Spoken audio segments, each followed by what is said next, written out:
We begin at 5 with new details in a Target 12 investigation into a signature scandal rocking the congressional race. Thanks for joining us. I'm Shannon Heggie. I'm Mike Montecalvo. The Rhode Island State Police are now involved in the investigation into potentially fraudulent signatures submitted on behalf of Lieutenant Governor Sabina Matos and her bid to go to Congress. Target 12 investigator Tim White's here now with what that means. Tim? Attorney General Peter Nerona tells me this investigation will examine the nomination papers in all 19 cities and towns in the 1st Congressional District.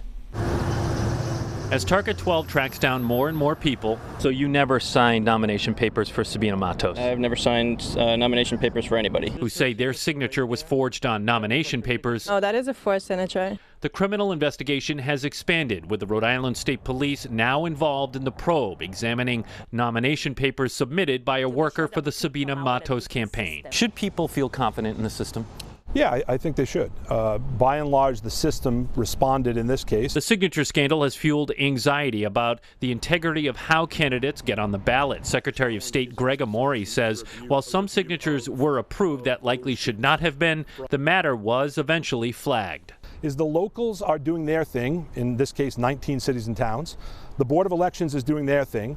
We're doing our thing. I mean, it's very difficult to have widespread fraud when you have so many entities doing the checking. Signatures show the paperwork under scrutiny was submitted by campaign worker Holly McLaren, seen in this Dan McKee political ad from last year. A spokesperson says she is no longer working for the campaign. Target 12 has been unable to connect with McLaren.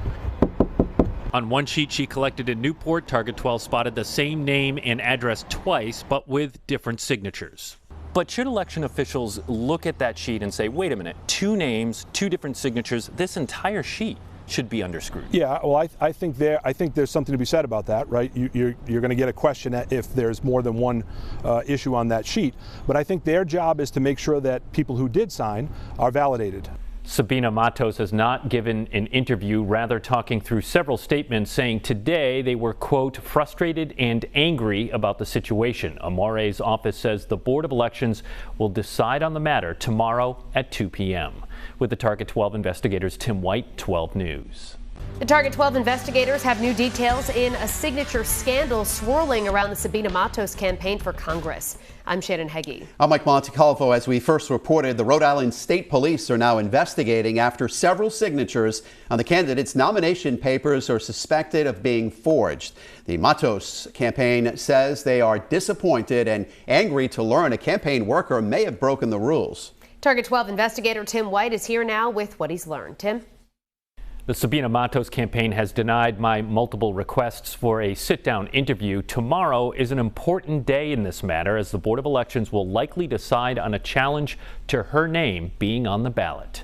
It started in Jamestown, with election officials there spotting signatures that didn't seem right. Then Target 12 went to Newport, where we found... How do you feel that your mother's signature was forged?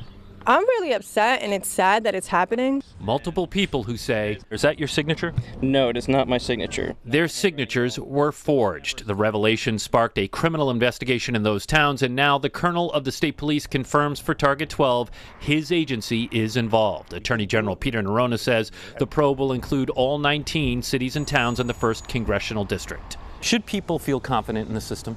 Yeah, I think they should. By and large, the system responded in this case. Secretary of State Greg Amore says he is grateful election officials and journalists have uncovered the potential fraud, but says his office will explore possible changes to the system moving forward, like increasing the amount of time candidates have to gather signatures, which right now is only about 11 days. But I think that lends itself to a better process. There's not a rush. There's not someone who's saying, oh, I told them I would bring in X number of signatures and I'm not there. In East Providence, Target 12 found the Matos paperwork was signed by all 5 city council members, but they used City Hall as their home address. All city council members tell us their signatures were forged. The names were ultimately rejected. I mean, it's very difficult to have widespread fraud when you have so many entities doing the checking. There is a Board of Elections hearing tomorrow at 2 p.m. to hear that challenge to the Matos campaign's nomination papers. Amore's office says by law, the BOE has to make a decision on Friday. With the Target 12 investigators, Tim White, 12 News.